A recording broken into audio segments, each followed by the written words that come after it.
Our last session for today is the panel discussion on Reimagining Wellness, Pivot, Grow, and Thrive in 2021 and beyond.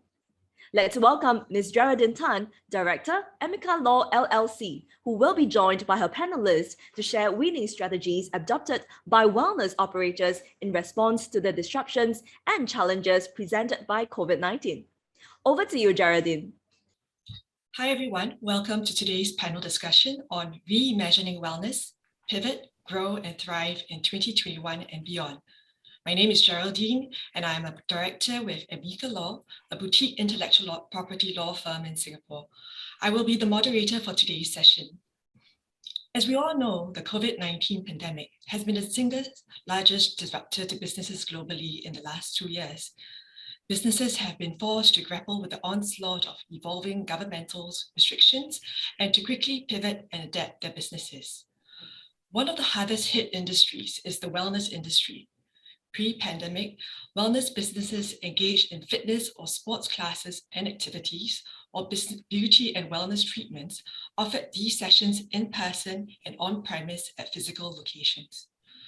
However, forced closures of businesses during the circuit breaker and lockdown periods and implementation of safe distancing or safe management measures, as well as a general fear of virus transmission among the public, have had a significant impact on the businesses of wellness operators.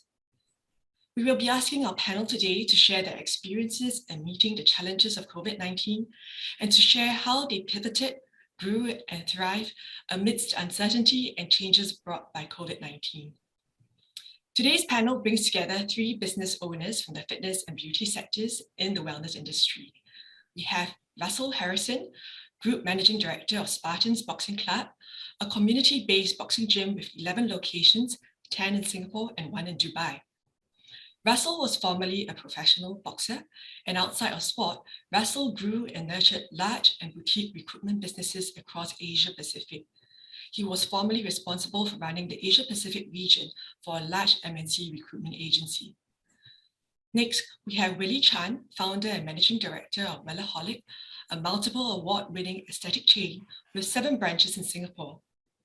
Prior to starting Wellaholic, Willie held senior positions in product management, marketing, and strategy with Schneider Electric, NCS, as well as NEC. Willie is also a head adjunct with the Singapore University of Social Sciences.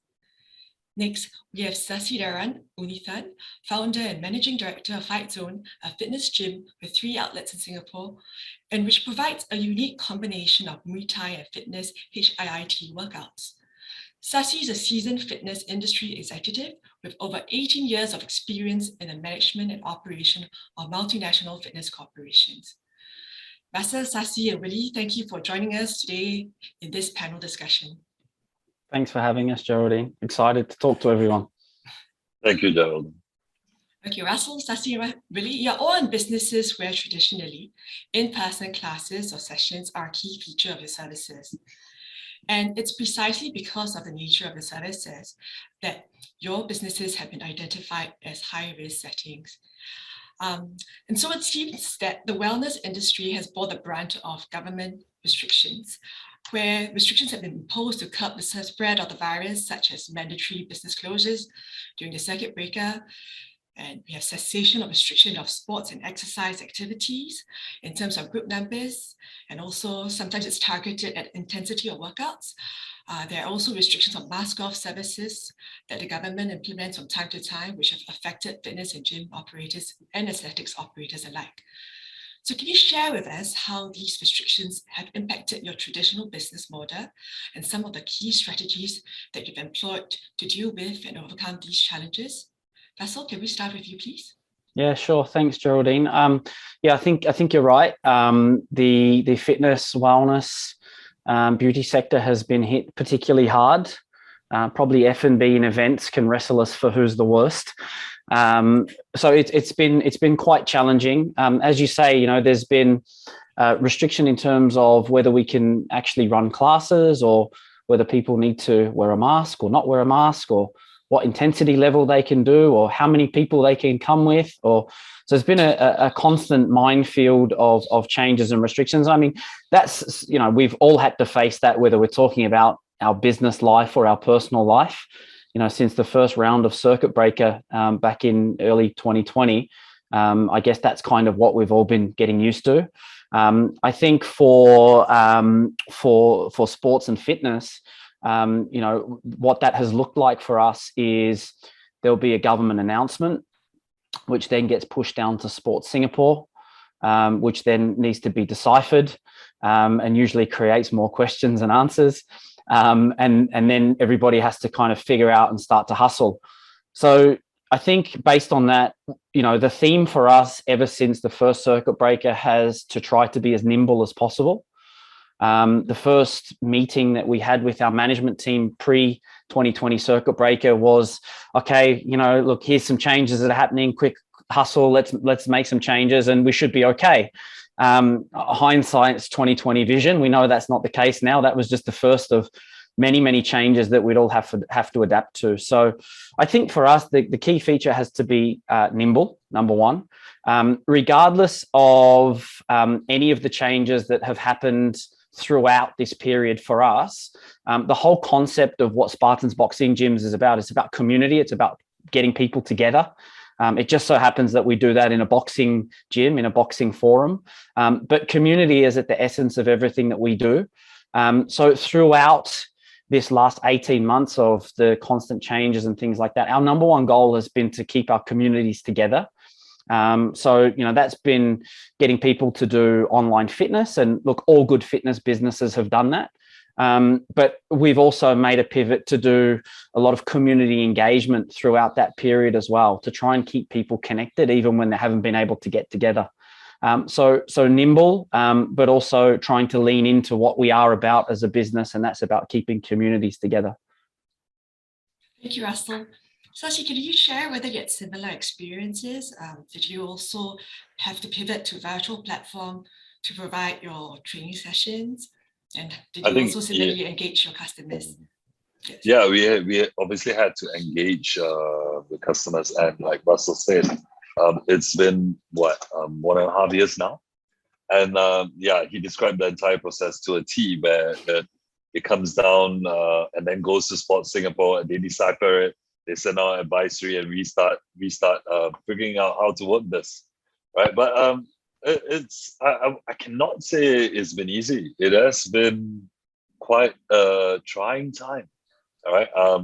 I think easing fears, easing my staff's fears, earlier last year, I had questions like, what if the circuit breaker extends till end of the year?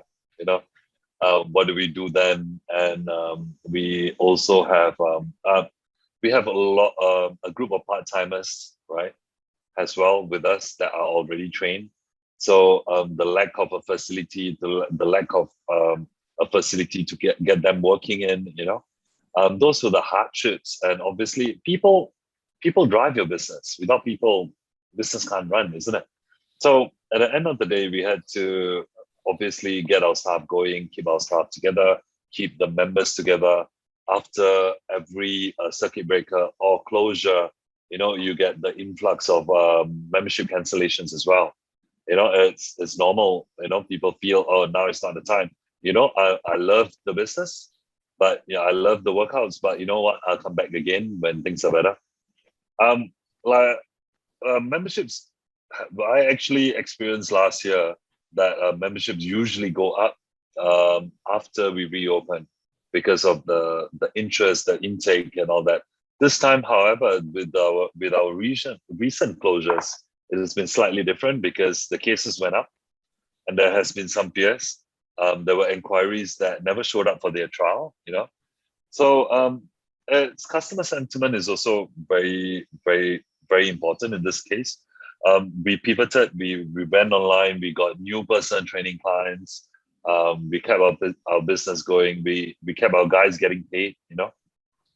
So I think the main thing we had to do, other than obviously the cleanliness procedures, sanitization procedures as well, we obviously had to. We had a responsibility. We also wanted to keep our staff safe, our members safe. So that whole process was a tedious process. obviously we had to plan out. And obviously the hardest one was the measures. We had four in a group, masked on, masked off, and I run a heat training facility. I can't all of a sudden go and say, you know what, we're going to do 70% intensity now. And you can keep your. We couldn't do that, so we had to really change, adjust, and adjust with the times. And now that we are in that trajectory, we just hope to keep getting better. Yeah, thank you, Sasi. Yeah. It sounds extremely challenging in terms of having to adapt to the constant changes in government policies, and at the same time also keep the spirits of your staff up and also continue to engage customers whose fitness momentum has been broken. Willie, how about yourself? Can you share your own experience in the beauty and aesthetic industry? Sure. I guess from the beauty and aesthetic sector, is actually very similar to fitness. The only caveat being that you can't do a facial online. You have to do it face to face. So it's always in person. So hence, I will divide this into 4 areas of where the impact might be and how we can actually overcome it. I think the first one is always customers. First and foremost is always the customers. The service is always depending on whether the customers will come and support. And a lot of times, whether it's for fitness or for beauty, customers do buy, they do come for a single session, but they do also buy a package, whether it's 3 months, 6 months, or 12 months. So when a pandemic hits and they realize they cannot use their package anymore during that period, I think it's very important for us to be able to communicate very, very quickly to them to say that, hey, we are going to freeze your package and maybe add on another additional week or month in order to sort of sweeten the deal for them and let them feel that we are not just like running away with the money. I think most customers do worry that we may just close. Pandemic has seen a lot of closures, and I think by being able to project the confidence, to the customers, I think that will help them to actually be able to, see us through up and down of various closures, if any should still come. The other important thing is also the fact that more customers have a chance of getting COVID. More of them might actually be COVID positive or have to actually be staying at home, implementing a stay-home notice because of the fact that their loved ones, or someone in the family have gotten COVID as well. So with that in mind, the cancellation policy has to be tweaked as well. So to allow them to make last-minute cancellations if necessary without any penalty, so that they feel that it's worth to continue to buy a package with us because they trust us. So that's mainly for the customers to instill confidence, to be very, very quick to actually bring the news to them rather than them make the inquiry. So very, very proactive. And last but not least, to make sure that we create a safe place for them, easy for them to actually cancel or reschedule, or to come to the place knowing that it's well disinfected without any issues per se. The other one is actually more internal. The second one is actually on the staff. Because of the fact that there may be closures or there were closures in the past 2 years, staff do get a little bit jittery or worried about the fact that they might not be paid. They do worry about retrenchments, especially in the service industry. So I guess what was important for us was to be able to communicate to them that we are part of a family, that we should be able to retain their wages, and continue paying them for as long as we can. That projects a lot of confidence. And also the other thing is during the time when we are not able to operate, so some of them, they actually they may be at home, right? Because everyone is staying at home. So how do we actually help to make that period of time, right, some more productive? So one of the things that we did was to actually provide retraining. So we actually did a lot of internal processes, fine-tune the internal processes, and also train the staff. And one of the things that we do feel that is a trend coming up is on the rise of digitalization. So more and more people are going on board. Like for example, if we are not buying something, we may just go to one of the e-commerce to actually make the purchases. And even for fitness, I think a lot of people may be considering doing like online fitness classes as well. Some of them, they may actually go into that direction. For us, we can't do that. But what we did was to train and upskill our staff to get them to learn more about content creation and content marketing. So we created a lot of internal videos on the customer journey, on introduction to services, as well as to write more content. So that's something that we did under SEO, search engine optimization, as well as content creation. And we put as many staff as we could, not knowing that some of them may take a bit longer to learn, but that's something that we did. The third one is really engagement with the authorities. For throughout the 2 years, I think there has been a lot of changes, from a lot of limitations and various forms of limitations, and also what we can do and what we cannot do. A lot of times, there may be a lot of gray areas as well. And sometimes we were left scratching our heads as to whether we could operate or not operate. Let me give you a very quick example. So at one point in time last year, they did mention that anything to do with hair, like haircuts and all this, were actually able to operate. But we were in the aesthetic line, and we do have hair removal and also scalp treatments. So we were not sure whether scalp treatments fall into the area where we could operate, which means that we could still continue to operate, but with that specific treatment, or do we have to actually close all our outlets? So that led to a lot of engagement with Enterprise Singapore and also the Tourism Board, just to get all these things done and be very, very sure of what we can do and not cross the OB markers, so as not to get into any trouble. So that actually leads us to the fourth one, which is how we can take care of our franchisees. A lot of times they are actually busy operating their outlets. So by getting ahead of all this information, we can then disseminate the information to them and also help them in many ways, not only being able to advise them on how to operate the outlet, but also to help them in other ways, like liaising with the landlords, to get the rent-free period, as well as to check on some of the some of the grants for their manpower. At the point in time, I think there were some grant rebates for Singapore citizens and PR as well. So that actually was something that we could provide as a service to them. Thanks, Willie. So if I could sum up, the heart of your strategies is really keeping people at the heart of all that you do, engaging them, right? Whether it's your customer, your staff, your franchisee, your authorities, instilling that confidence in them by being proactive, right? Giving them that confidence. And I think it sounds to me that you work very hard to maintain and build that customer relationship, right? And I think that that sounds like a great move. I was also curious to find out, apart, because yours is it's a business that is very dependent on that physical in-presence treatment. Did you also make any changes to your business model in terms of branching out to offer retail products and services, and maybe through third-party platforms? We did not. We did because for us, for Wellaholic, we are primarily an aesthetic service provider, but we do have our own health, fitness, and also wellness supplements that we actually retail. So one of the key initiatives that we did was to actually do a collaboration with Shopee, Lazada, and Q10, where we could actually market not just our products but also services through them. So I think Wellaholic got into last more, so that allow us to actually be an authentic reseller of our services online. And that also allows customers to easily find out and also purchase our services online. Beyond that, we also actually did several partnerships with ClassPass. So ClassPass is one of the key partner for us. And recently, we actually also started collaborating with Klook.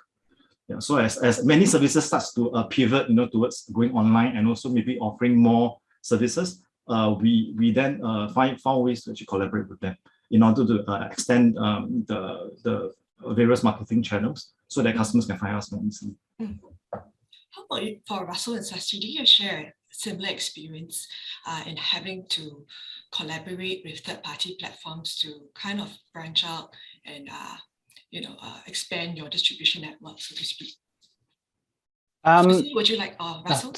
Yeah, sure. So for us, in terms of partnerships, going back to what I was talking about before in terms of our model being very much a community-based model, our locations, our gyms are in the community for the community. So as you said before, we've got 11 locations spread out throughout Singapore. They're typically in local type hubs, which I think Singapore is a great place for. So we always tie up with any of the local businesses that are complementary to what we do in that community, right? It's the absolute heart of our model. So we try to do that as much as possible. I think during this period with pandemic and when everything is going online, we've started to try and collaborate even further. One of the things that we did with our online thing was not just online fitness. We come up with something when we're all locked down called Spartans Community TV. And that was purely about collaboration, right? Very simply, it was something that we're doing similar to this. We're on Zoom, and we had local celebrities, international athletes, business people, etc., who were on Zoom with us, sharing their stories to be able to benefit our community. And so that was a really key thing. And that was quite different for us because being a fitness business, really what we should do is we should just do some boxing online. That's what people would expect from us. But we thought, no, what we talk to all people about that come into our boxing gyms is not just about the boxing, it's about being part of something. It's about belonging. And so that online collaboration that we were able to do, that was probably one of the most exciting and one of the things that we were most proud of that came out of the lockdown period, the pandemic. And it was purely about collaboration and building communities. Yeah, that sounds very out of the box, innovative sort of engagement model that you had adopted. And I was wondering whether you would have found that the pandemic actually helped to accelerate some of these innovative processes and the adoption of digital solutions in your business. Yeah, for us it did. I mean, I think I'll just talk to what that has done for us in terms of being able to now expand and scale. We started our franchising journey. Well, our business started back in 2015. Our franchising journey started in 2017, which is when we decided that we wanted to expand via franchising. I'm sure the guys on this call will tell you that you decide that, but you don't realize how much work is going to go into actually building that franchising model, right? That business out of a box, something that you can sell. So we started back in 2017, and it took us a couple of years to do the bare minimum, the rough cut of what we have now. And we had 4 gyms just before the pandemic hit. And we completely digitized our business throughout that period. So for us to have a chance to sit still was really beneficial for us. So, our digitization turned into a few elements. Number one is, the Spartans Boxing Club app launched. We've got a CRM platform that we use, which is specialized for fitness industry, but that gives us full analytics capability at a group level, but also for our franchisees. So our franchisees can control their business from their phone or from their laptop. That was key. But really the thing for me, which was the biggest key, was we digitized our entire franchise management system. And any world-class franchise should have a digitized franchise management system, I think. So we had an opportunity to do that. Enterprise Singapore have been really supportive with these sorts of initiatives. So that period for us to be able to pivot, digitize, has been absolutely instrumental in terms of us being able to scale now. Thanks, Russell. Willie and Sasi, how about for yourselves in terms of your businesses? Did you find that there were more opportunities to accelerate the adoption of digital solutions as well? Yeah, Willie? I mean, in my in my case, we built our software platform, which was CRM, and at the end of the day, I think it gave us time to go online and see what we have to offer there. We did a couple of cross promotions as well. We did a couple of workouts on Lazada. We did so this gave us a bit more exposure. I think throughout this process, it taught us that you can't rely on one source of revenue. You have to build multiple lanes of revenue that comes in and flows in, and that actually gave us the confidence that we can actually survive this. And COVID is, I don't know when it's going to go away, but if it stays, at least we know we're going to swim through it. So that is the entire process that we looked at. I think one of the collaborations we did that was great was we sponsored a local soccer team to come in and get their workouts in our place. It might seem different, but at least they got their engaging hit workouts in, and that gave us a bit more exposure as well. So yeah, we work together as much as we can. Thank you, Sasi. Willie? Yep. In terms of digitalization, I think one of the key things that we do was to actually collect a lot of customer data, down to really details as to male versus female customers, existing versus new customers, in terms of purchase history, what they buy, where they come from, which outlets do they actually purchase products from. I think that's actually pretty important for us, because when you're actually running a franchise, right, there may be a certain situation, it may actually apply, I think, to Rosa and Sasi as well. So what happened is that not all outlets are franchise managed or franchise owned. Some are actually managed by the franchisor, which is ourselves. So what happened is that we want a situation where a customer can buy from a franchisor's outlet and then still use it at the franchisee without any issues. We shouldn't have a situation where we say, oh, you can only use it at outlet A and B because this is managed by the franchisee or the franchisor. And that creates a very, very bad customer journey for the customer. So, but in order to do that, you need to have a very robust system at the back end that is able to sort of calculate, how do you want to actually compensate, whether the franchisor or franchisee based on the usage patterns of the customer, and make it an entire seamless journey for both franchisor, franchisee, as well as the customer. So that's something that actually we did look into, using that 2 years for us, and also beyond that, looking at further touch points with customers in terms of having live chats, hotlines, FAQs, and things that's easy for customers to access 24/7. Okay, thanks, Willie. So you use the digital solutions to kind of increase customer engagement, right? Also to understand the business better, to provide that seamless experience for your customers. Now, I just wanted to pick up on something that Russell mentioned earlier about franchising. And I remember that when we first met to discuss, all of you had franchise plans pre-pandemic. Would like to find out whether you can share how the pandemic has impacted your franchise plans, and what you have done in this area to kind of strengthen your franchise plans. Maybe Russell? Yeah, sure. So look, I think we've been fortunate. I think we've bucked the trends quite a bit, I think.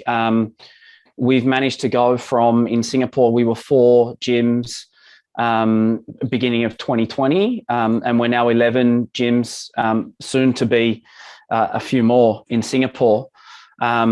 So, we've been fortunate. We opened our first gym in Dubai, which happened just this week. So this one that you can see behind me here, this is our Dubai location. So look, we've been fortunate that we've been able to continue to expand. I think that goes a lot to, we started trying to build a model that was replicable and scalable years ago when we started thinking about franchising. And I think we're now starting to see some of the fruits of that labor. But again, as I mentioned earlier, the digitization has been a big part of that. It doesn't matter if you're a franchisee in Singapore, if you're in Dubai or in Saudi Arabia or wherever it is, the franchise management system that we have allows us to replicate and scale wherever we may be. Now, again, that's me with my eternal optimist hat on. The day-to-day slog to make all of that happen is not easy, number one. And we've also had plans derailed. We were ready to go into Australia. We were ready to go into the Philippines and Indonesia. And when I say ready to go, we had franchise and master franchises that wanted to sign up. And that sort of derailed all of those plans. That made us refocus. And where we were out there saying, look, we're ready to go in 9 or 10 countries. We started to think a little bit more about strategically in terms of which countries are we likely going to be able to go into, given what is going on with this now global endemic. And, hence the reason that we opened up in Dubai, and, the UAE and Middle East is starting to move through this sort of stuff a bit quicker than, say, for instance, a lot of the Southeast Asian countries. So, yeah, it's been positive, but it's not without its difficulties, and we haven't had to rethink and pivot a number of times in terms of how we continue to move forward. Okay. So I understand that there were 6 outlets open in the past year in Singapore by franchisees. 7. Okay, 7. Yeah. And I was wondering, was it because of the pandemic and the travel limitations that it posed that made it hard for overseas expansion? And that's why you started to look inward domestically, where it's easier for you to kind of monitor and supervise franchising plan expansion. Yeah, look, I think that's part of it. Singapore for us we were always very clear what Singapore was for us. Now we're a Singapore born and bred business. We're really proud of that.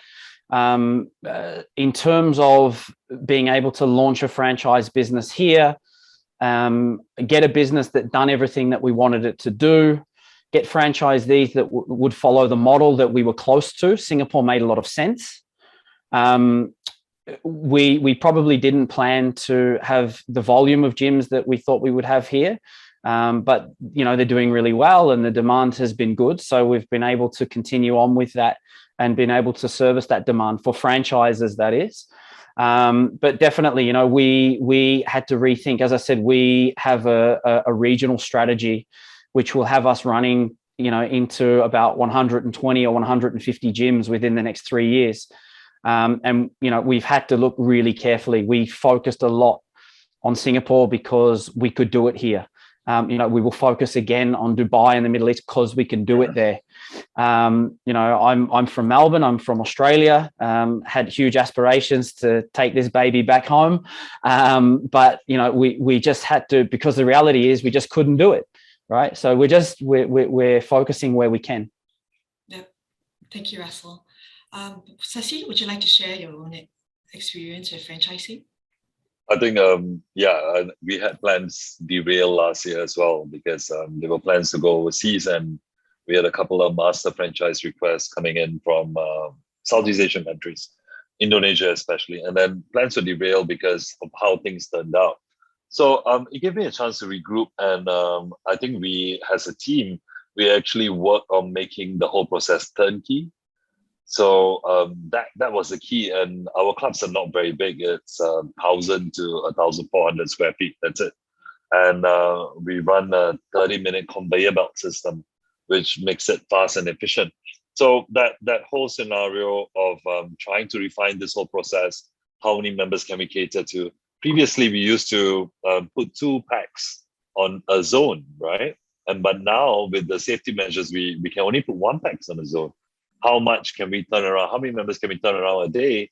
And how will this end up, right? So working in the ground and making all these processes work and refocusing now actually allowed us to, we also experienced the downtimes where there's no members, members are not inquiring, those periods, and we realized that we could still survive.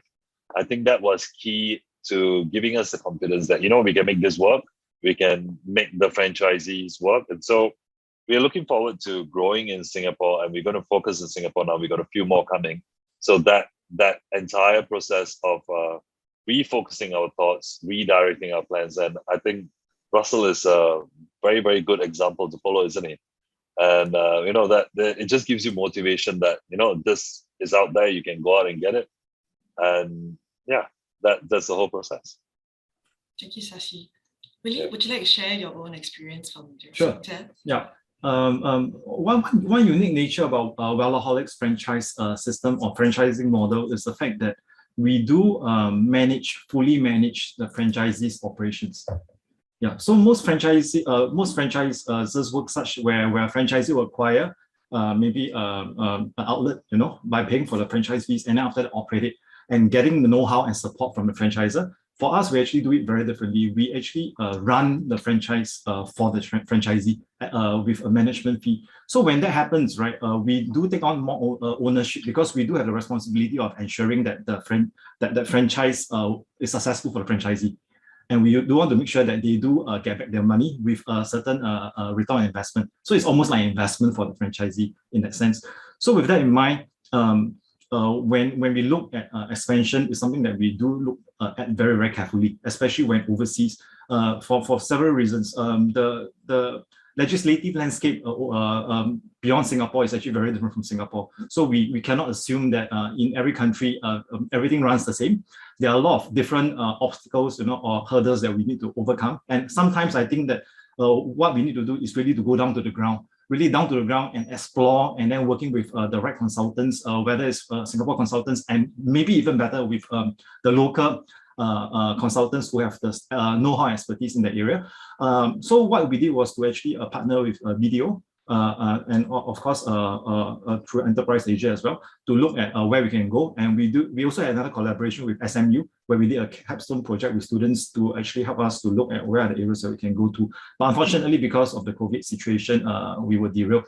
So currently we are still getting ready to go overseas to see where we can expand to, but being very, very careful with that, because ultimately we do want to create a certain situation where we can actually generate revenue for customers. And with that in mind, is to really make sure that we overcome any of the risks that actually may be inherent within the country itself. Okay, thank you. So I have just one last question for all the speakers here today. What are the opportunities and trends that you see for the wellness industry 2021 and beyond? I know we've been talking a lot about challenges of COVID-19, but I'm sure there are silver linings as well with the pandemic. As what we've heard, all the businesses have really had to adapt and learn new things and discover new revenue streams. But apart from that, really, I just asking you to gaze into the crystal ball now and tell us what you predict is likely to happen for the wellness industry. So Russell, can we start with you? Sure. So I think I'm really excited. Global fitness is hot. People are thinking and caring about their health more than ever, I think, and that's a fantastic thing that's come out of this whole pandemic. People realize their mortality a lot more as well. So, you know, get fit. So there's definitely that trend. In fitness itself, hybrid fitness or bricks and clicks, whatever you want to call it, that's the model now. So, you know, some sort of online offering as well as the brick and mortar. So, you know, classes and connection won't be replaced with online workouts and screen time, but they will definitely complement. And so, you know, the big challenge now for fitness operators is to be able to create a seamless environment between the gym and home, or a quarantine hotel, or wherever you may be. So that, I think, is a huge opportunity. Consumers in fitness now, I think they are a much more astute consumer of fitness. And so that's a challenge for fitness businesses again. You know, there's incredible global stories of fitness businesses going big. So if you're not in fitness, get into it. Sasi, would you share the same views? Absolutely. You know, we all. I think we have to be optimistic with what's happening, and with any crisis, there's always new businesses popping, and I think this growth, together with what's happened in the world, the entire look at fitness becomes a whole new different concept. So I believe that the businesses will grow, and it will give us multiple avenues to reach out to. That entire outlook in the industry, basically, I mean, for every country, I think new businesses, new gyms, new fitness businesses, new fitness concepts are just going to keep popping up. And the uptick is going to be a lot higher because people actually know now it's really important to be fit, you know. And with all the outlook on health, you know, you got to keep yourself this, you gotta keep yourself healthy, and if you do contract the COVID virus, you know, how to actually come out of it. So that scenario actually puts us in a driving seat, actually, I would say, this entire wellness and fitness industry.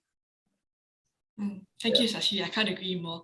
Mental wellness and self-care are such big trends and big words nowadays being bandied around. Willie, for yourself? Yep. I think there are two key trends that I see. One, I think, is actually across a lot of industries as well. It's about transparency in actually information with regard to pricing. So I guess previously a lot of times, I think pricing and prices, whether it's subscriptions or plans, are not really communicated very to the customers in a very transparent manner. But now with the internet and people are actually doing research online, I think having transparent pricing is very important. It's important for us to be able to sell and publish our prices openly for the customers so that they can actually compare and have perfect information as to what they're actually getting into. The other thing I think is important for the beauty industry is that there's actually a convergence between technology where you may have a lot of maybe high-end technologies like laser, treatments that is actually converging with some of the newer technologies that's coming up. So what happens is that you do get things like micro needling, for facials, and even for slimming, we do have things like fat freeze or ultrasonic cavitation. So new technologies are coming up that's sort of changing the landscape, but making it more affordable for customers as well. So I guess as a whole, when you want to look good, whether it's in fitness or in beauty, I think there are a lot of interesting ways that you can actually go about taking care of yourself. And I think self-care is very important right now in this pandemic period. So everybody should just take care of themselves. Thanks, Willie. I can't agree more. Like, pricing transparency is so important, and keeping up to date with technology is so important so that you bring the best treatments to your customers. I mean, with the pandemic, everyone's reluctant to kind of walk in to inquire. So having the information out there on the internet is just great. So with that, I have to draw the discussion to a close. It has been an interesting discussion, and I'm very thankful for all the sharing and insights from all our three speakers today. It's really heartening and inspiring to hear each of the individual journeys and how they've met and responded with the challenges of COVID-19 with such grit and focus and innovation. Thank you very much for this today. And with this, thank you everyone for listening in to today's discussion. Thank you, Geraldine and fellow panelists. With that, we have come to the end of FLAsia Day 1. Thank you very much to all distinguished speakers and panelists for your insightful sharing. Thank you to attendees for being such a wonderful audience with your input and participation. We hope that you have gained some important takeaways that will be useful to your businesses. We will resume tomorrow at 10 a.m. where we share more international and local business insights. In the meantime, do visit the Fresh Brand Showcase, where companies are given 5 minutes to showcase their brand offerings to potential investors. You may also check out the Discovery Days session to access an exclusive behind-the-scenes tour featuring leading brands who share their secret sauce to success. Once again, thank you for tuning in, and we look forward to seeing you again tomorrow.